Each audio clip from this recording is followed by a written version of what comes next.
Auction Monday. First item, 2L01. This is the L series auction.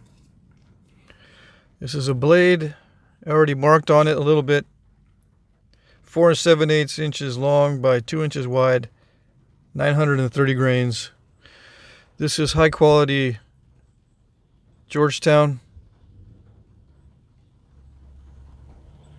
Pretty straightforward leaf-shaped blade.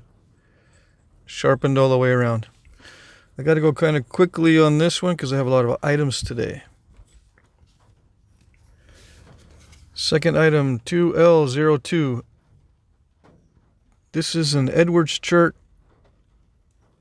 or a Pedernales type chert. I believe it is heat treated, although it could be very high quality raw. Let's see. 3 3/8 by 1 3/4.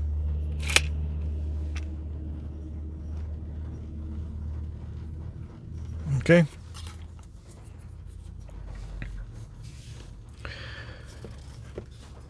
$2L03.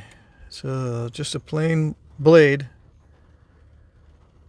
High quality Georgetown. Sharpened all the way around. Almost 3 inches by 2 inches. It can be made into various points or used just like this as a knife or a little dart point. Probably too large for an arrow point. Let's see.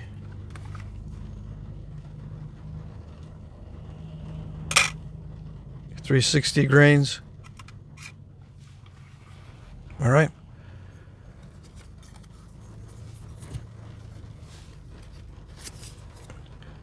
$2L04.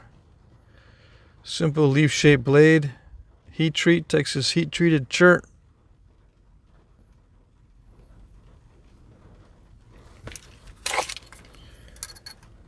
.3.5 by 1 1/8.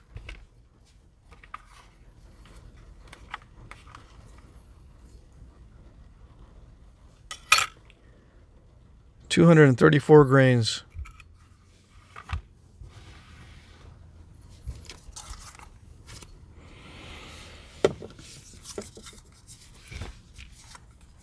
$2L05. Simple blade, triangular. This is raw, medium quality Texas chert. Very difficult to knap. Started out as a very large piece, comparatively speaking. But it did work out okay. I can run flakes on it if I've got the perfect platforms.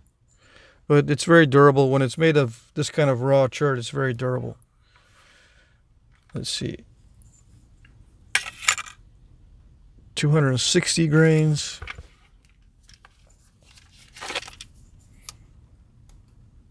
Two 7/8 by 1 5/8.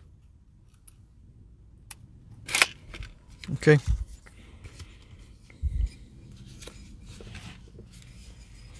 $2L06. It's a knife blade, but I had trouble with it. Surprise, surprise. I would say it's a medium quality Edwards chert or Georgetown. This side, there's always one side that naps really well.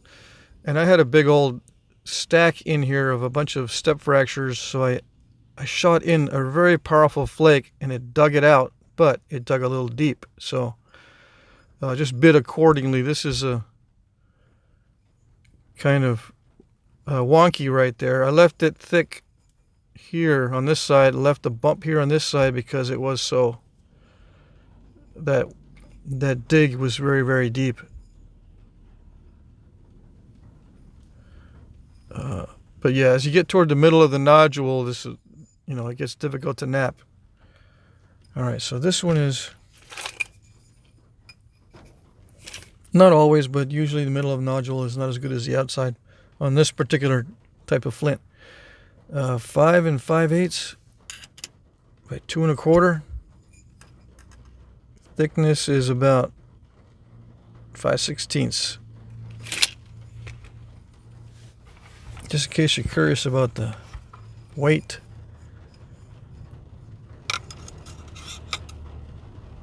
$9.72.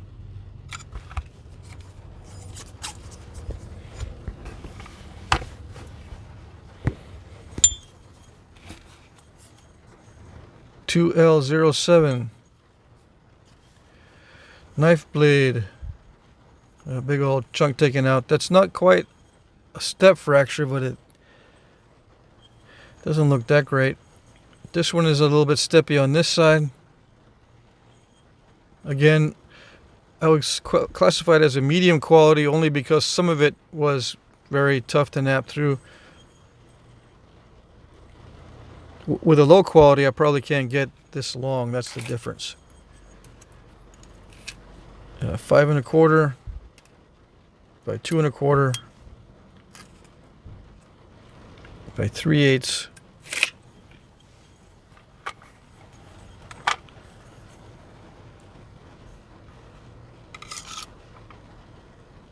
$9.22 grains.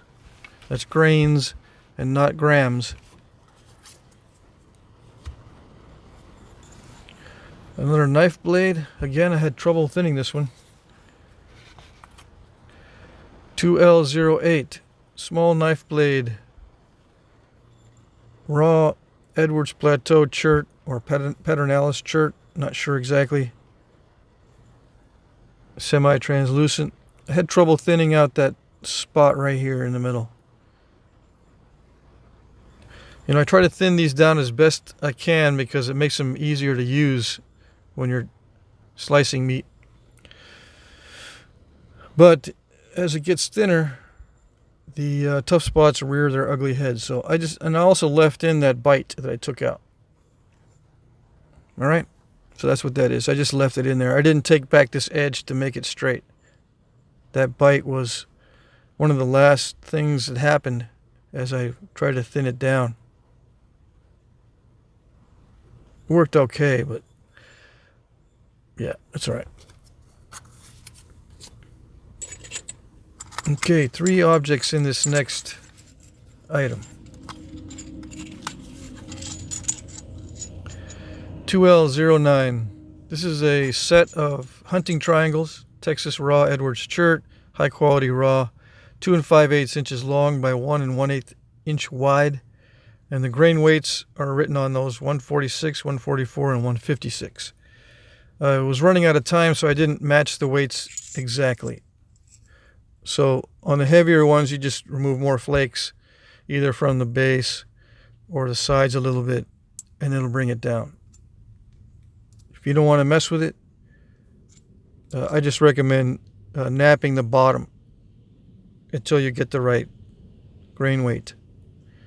And if it's going to be too narrow for you, you put a concavity in the bottom to reduce the weight.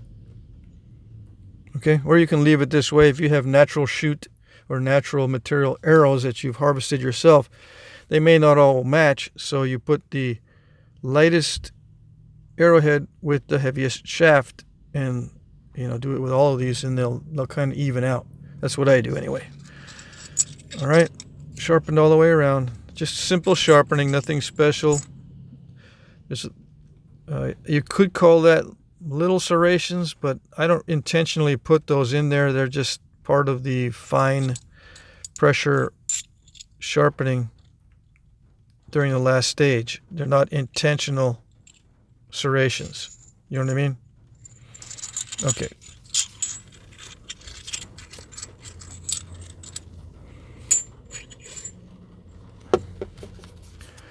$2L10.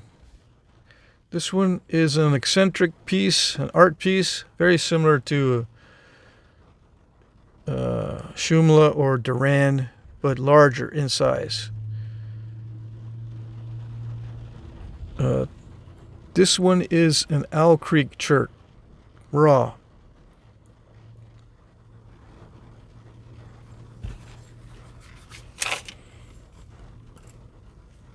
$2 3/4 by let's see, What is that? 16th inch shy of an inch and 3/4. 11/16. Okay. Points like this are found in northern Mexico, similar but smaller. They're called Duran points. I don't know if this chert is found or similar cherts found in Mexico, but I just made them out of this because that's what I had available. Okay. 2L11.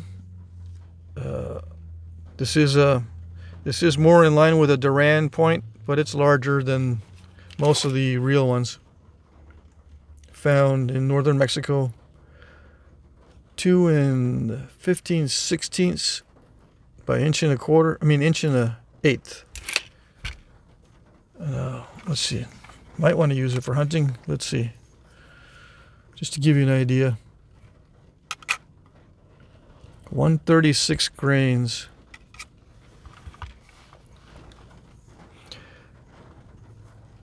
Anyway, this one is made from a raw Texas chert. It's not that translucent, but it does have some translucent areas in there. If they were near the edge, you could see through them. But it's got a lot of different inclusions and stuff. Makes it kind of an interesting looking material. Okay.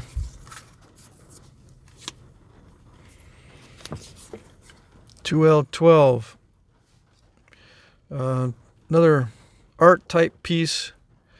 If it was a Shumla or something, you would have down pointing sharp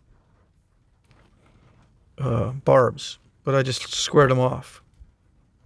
It's a heat treat, translucent, interesting material. Sharpens up really well, really nicely. Original flake scar on this side.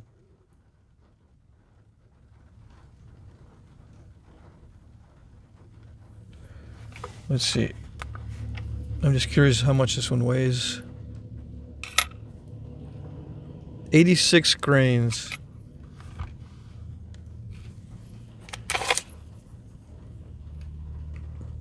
A little over 2 1/16. I can't be doing that. Inch and 1/4. Okay.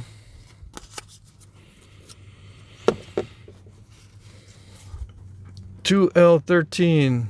This is a McCorkle style. There's like a hinge type flake scar in there, but I went ahead and made it into a point anyway. This happened early during the bifacing stage, but I said no, I'll just make a point out of it. This is raw hornstone. Yeah, hornstone is always raw anyway. It doesn't respond to heat. I was going to say a raw chert, but it's a hornstone. Very easy to knap, and sometimes too easy. It'll do that. But yeah, McCorkle style, probably a little bit larger than most. I did intentionally put serrations in this one.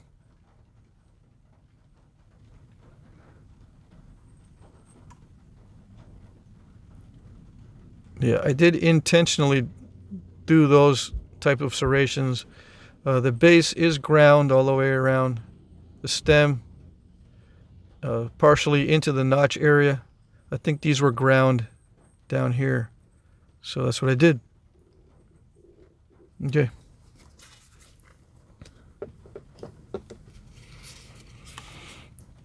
$2L14. This is kind of an eccentric or art piece. There are, I think it's Ellis points that are kind of like this from Texas. But this is a Tecovas Jasper heat treat from Texas. This Jasper is found in Texas and Oklahoma, I think. Anyway, it's like a fancy Ellis point.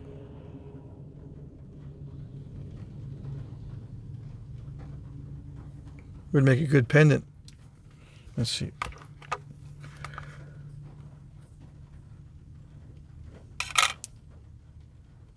$92 grains.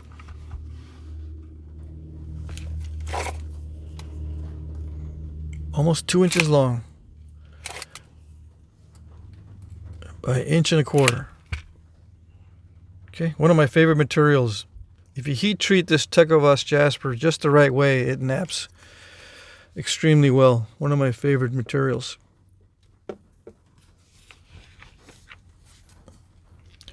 $2L15. This is an Edgewood style point from Texas made of Georgetown flint. Nice style for hunting. Just a good style overall. One of my favorite styles. I'm thinking maybe these were the precursors of the, what do you call them? Let's see, I'll think of it in a minute. Anyway, precursors to arrowheads that are similar to this. Not Scalorn. Edwards points. But this is an Edgewood style. Okay? Little over 2.25 1.125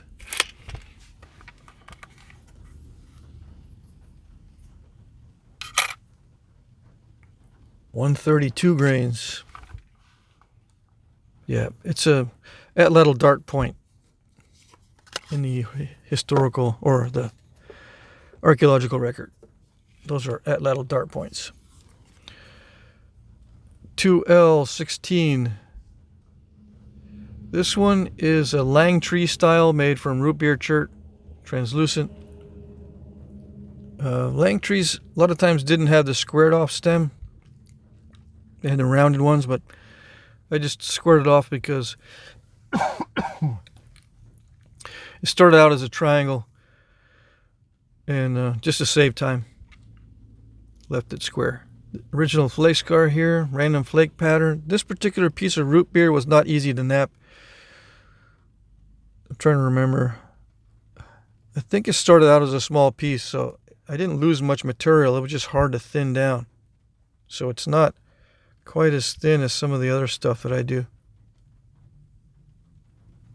I didn't want to pick at it too much because it leaves metal marks.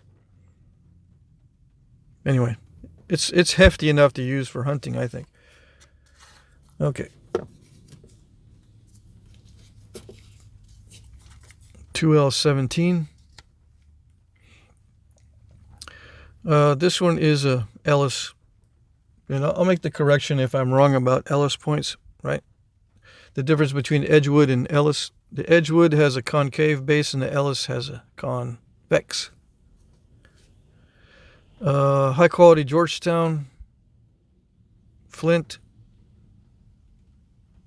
It's not intentionally serrated. That's just fine edge work to sharpen it.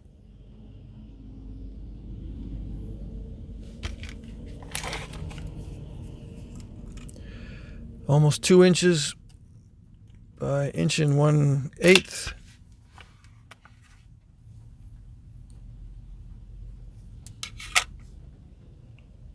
82 grains. So yeah, these are also atlatl dart points. Okay, but they can be used for modern arrow points if you want. Most of my material that I have nowadays will make points of this size and not much larger. But I'll still try to offer larger points in the future. But I'm going to do a lot of little ones coming up in the next several auctions. 2L18. This one is a Washita point. A little bit larger than the real ones. Translucent. Heat treat. Texas heat treat chert. Okay. There are other styles that look similar to this. California, Southern California, or other places, maybe Arizona. These side notch points. But in Texas, they call these Washita. points.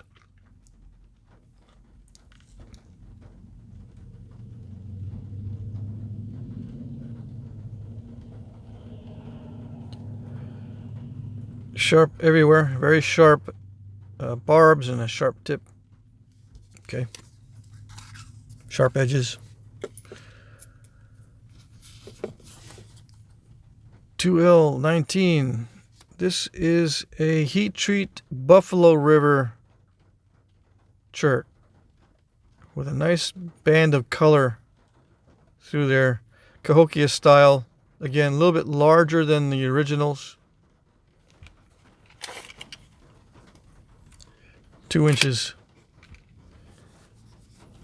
Cahokia style. 3-notch.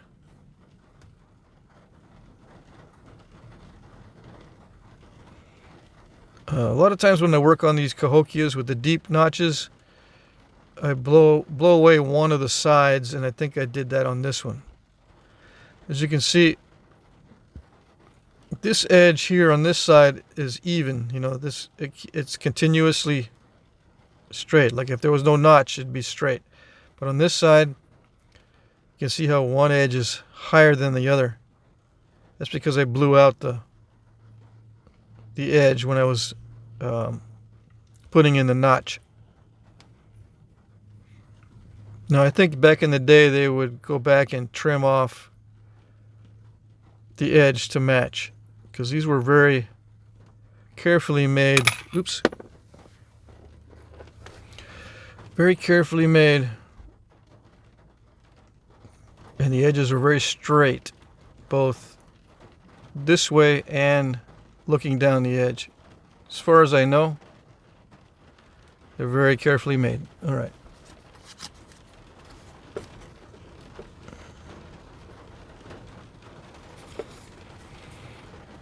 L20. Another Washita point. This one is Texas heat treat. Yeah, I think I have one other point made from this in this collection, from this particular type of chert. Let's see. Yeah, it's in there somewhere. Anyway, very easy to knap. Very nice material. It's a gravel type chert, but some of the gravel cherts are extremely easy to knap once you heat treat. It's pretty translucent. Washita, this is more in line with the Washita points that are found. The base is not too concave. It's pretty small and made of various cherts, many of them translucent. It's like 1.75 inches to the end of the barb there by 3/4. And yeah, these are very lightweight. These are true arrow points in the archaeological record. 38 grains. So yeah, a 40 grain arrowhead is about the top for the average. It's the upper average weight for a true arrow point of this style, and for many styles actually. Okay.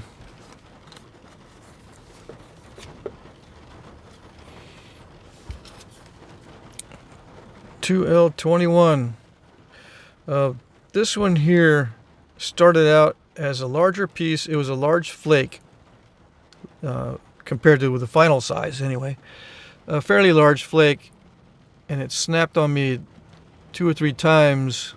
So I said, well, I can just make a little side notch point, Washita looking type point, but this is green rhyolite.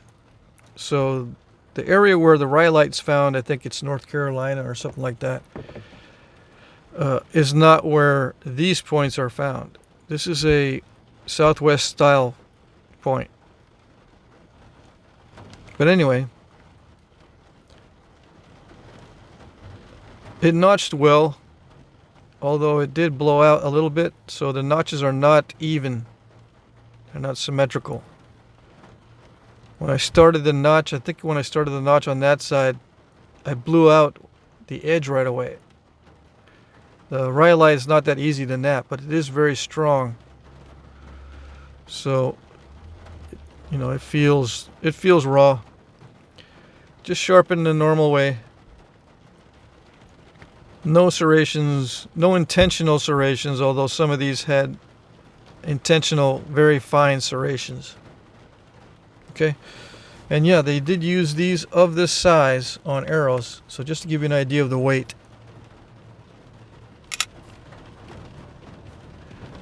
That one hardly shows up. Let's see.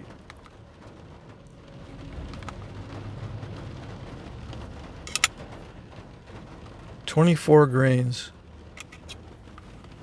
Okay. Green rhyolite. And last but not least, 2L22. This one is a Nodina style, Nodena, Nodina style. Common in the woodlands east of the Mississippi.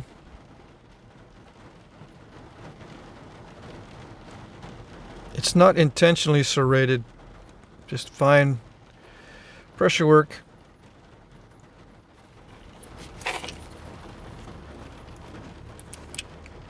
Three and 3/8. Let's see, 11/16. Yeah. Anyway, this is a Texas chert. I think this is Owl Creek. Yeah. So it's not the type of chert that was used for these points. So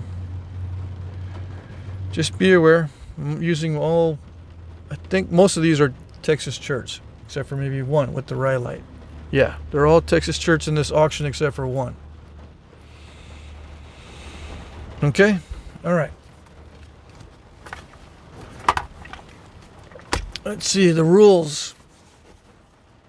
Auction ends at 9 p.m. Eastern today. 8 Central, 7 Mountain, 6 Pacific. I'll announce the winners starting at 9:01. Okay?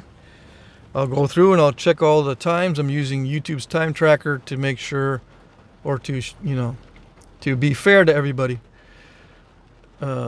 Because the time tracker is visible to everybody. So I'll be using that to determine if you're on time or not. Okay? So just be aware. Ends at 9 p.m. Eastern. A bid in the comments section. I will pre-populate the comments with the item numbers and the little timestamp where the item appears in the video. Try not to bid at the last minute. I'm using YouTube's time tracker, and as you know, if you've done this before, YouTube's time tracker is not very accurate. But since everyone can see the time, that's the fairest way that I can do it. Shipping is free in the US. I'm not taking into account the increase in shipping. Okay, it's still free. I'm not going to add anything to it. International shipping is not free, and I'm going to keep these rates until I do some more research on the international shipping. I don't think it went up by that much. All right, I'll add first class $10 for a first class package. I'll add $20 for a small flat rate box, and I'll add $40 for a medium flat rate box. If you are bidding and you're international, you're not in the U.S., and you win, I'll add that to the price of the of your winnings. Not for each one, but for the price of the package. Okay? I will provide tracking numbers. I will like your comment if I see it. Again, YouTube is a little bit quirky, not only with the time that it records your comment, but sometimes I don't see your comments. Sometimes other people don't see the comments. They don't see the other bids, so they bid the same amount. If I see your bid, I'll hit the like button. That's how you know that I've seen it. Okay, so just be aware of that. I will announce the winners in the comments section starting at 9 p.m. Eastern Time. Yeah, that's actually 9:01, but what I'll do is I have a generic little cut and paste that I'll put, and I'll say sold in the item in the price. Thank you. Please email me your information, and yada yada yada. If I have not done business with you before, please send me an email. I have no way of contacting you or communicating with you other than in the comment section, unless you send me your email, and that way, I can send you the item. You send me your address and all your contact information that may be different, like your PayPal name might be different from your YouTube name, might be different from your email address and whatnot. All right. Okay, so that's it for this auction. Hopefully I'll be having lots of items in these auctions. I'm going on a trip, so maybe next time I won't have this many, but I'm happy that I was able to make a lot this time. All right, I hope you had a good weekend and good luck.